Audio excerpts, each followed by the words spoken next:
2 months old. Most babies are just learning to recognize their parents' faces. The Rev, he was already drumming. On tables, on his sister's head, on anything he could hit. This isn't an exaggeration, this isn't a legend, this is documented fact.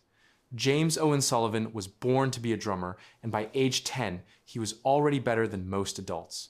This is the story of how a toddler with drumsticks became one of metal's greatest legends. February 9th, 1981, Huntington Beach, California. Barbara and Joe Sullivan welcome their son into the world. They name him James Owen Sullivan. They have no idea they just brought a drumming prodigy into existence. But it didn't take long to figure it out. At 2 months old, 8 weeks, Jimmy started banging on everything. And we mean everything. The kitchen table, pots and pans, his older sister's head, his mom's Tupperware, the bathtub, furniture. If it made a sound when you hit it, little Jimmy was all over it. His parents thought it was cute at first. Then it became constant. This kid never stopped. Barbara Sullivan said in an interview that she knew something was different about Jimmy from the very beginning. He wasn't just making noise, he had rhythm. At 2 months old, she noticed he would hit things in patterns, like his brain was already understanding time signatures before he could even sit up on his own. So what did his parents do? They bought him a toy drum set. Not because they wanted to encourage it, because they wanted to save their furniture. Best decision they ever made. That toy drum set became Jimmy's whole world. While other toddlers were learning to walk and talk, Jimmy was learning paradiddles. He would sit at that toy kit for hours, just hitting, experimenting, finding sounds. His parents would put him in front of the TV, and he'd ignore whatever cartoon was on. He'd just drum. By age 4, he wasn't playing kiddie beats anymore. He was trying to copy what he heard on the radio. His dad, Joe Sullivan, was into classic rock, Led Zeppelin, The Who, Deep Purple. Jimmy would hear John Bonham's drums on the radio and try to recreate it on his tiny plastic drums. A 4-year-old trying to play Moby Dick. His parents knew they had something special, but they also knew that toy drums weren't going to cut it much longer. This kid needed the real thing. When Jimmy was around 10 years old, his parents decided it was time to get him professional lessons. They found a drum teacher and brought Jimmy in for his first session. The teacher asked Jimmy what he wanted to learn. Jimmy said he wanted to play Metallica. The teacher probably thought, okay, this kid likes metal. We'll start with some basic rock beats and work up to it. Then Jimmy sat down at the drum kit and played Metallica.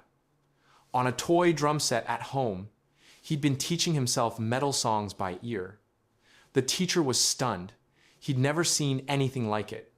Here's a 10-year-old kid with zero formal training playing thrash metal like he'd been doing it for years. But here's the crazy part. One teacher actually refused to teach him. Why?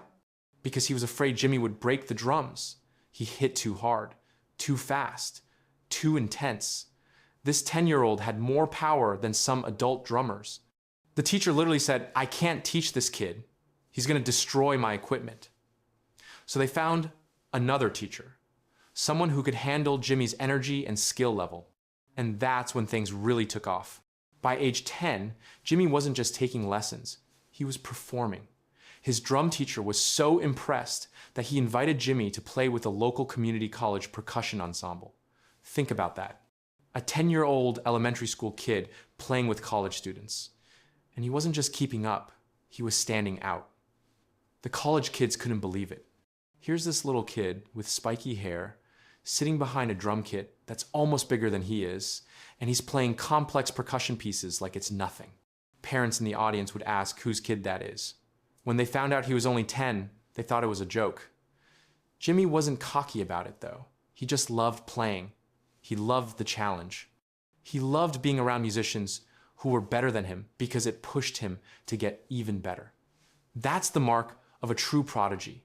Not just natural talent, but an insatiable hunger to improve. Let's talk about Jimmy's Metallica obsession, because it shaped everything. Lars Ulrich was his first hero. He would listen to Master of Puppets and Justice for All on repeat, trying to nail every fill, every double bass pattern, every accent.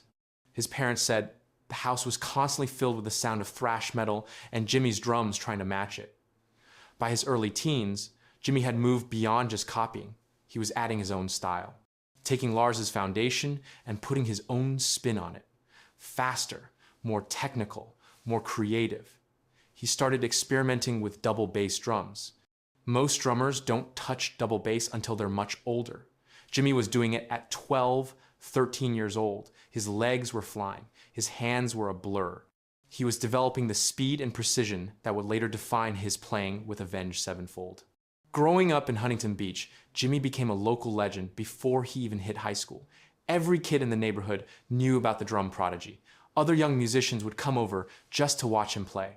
He'd set up his kit in the garage and just go off for hours. The neighbors either loved it or hated it.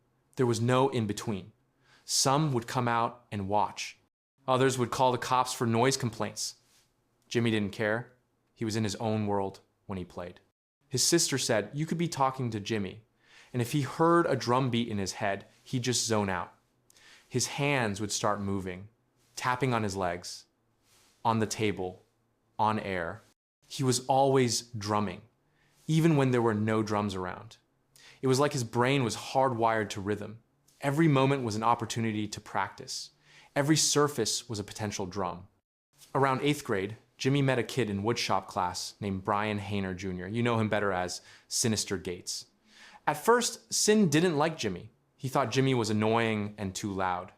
But Jimmy didn't care. He saw that Syn could play guitar and he wanted to jam, so he kept bugging him. Finally, Syn agreed to come over and play. They went into Jimmy's garage. Syn plugged in his guitar. Jimmy sat behind his drums. And something clicked. They started playing Metallica covers, then Pantera. Then they started making up their own stuff. That day in the garage, they both knew they'd found their musical soulmate. Syn would later say that jamming with Jimmy changed his life. He'd never played with a drummer that good. Someone who could keep up with his guitar playing. Someone who pushed him to be better. From that day on, they were inseparable. Two teenage prodigies, learning and growing together. Within a few years, they'd meet M. Shadows, then Zacky Vengeance, and Avenged Sevenfold would be born. But it all started in that garage. Two kids who were too good for their age, realizing they could create something special together. By the time Jimmy was 16, 17 years old, he wasn't just a talented drummer. He was a complete musician. He taught himself piano. He was writing songs.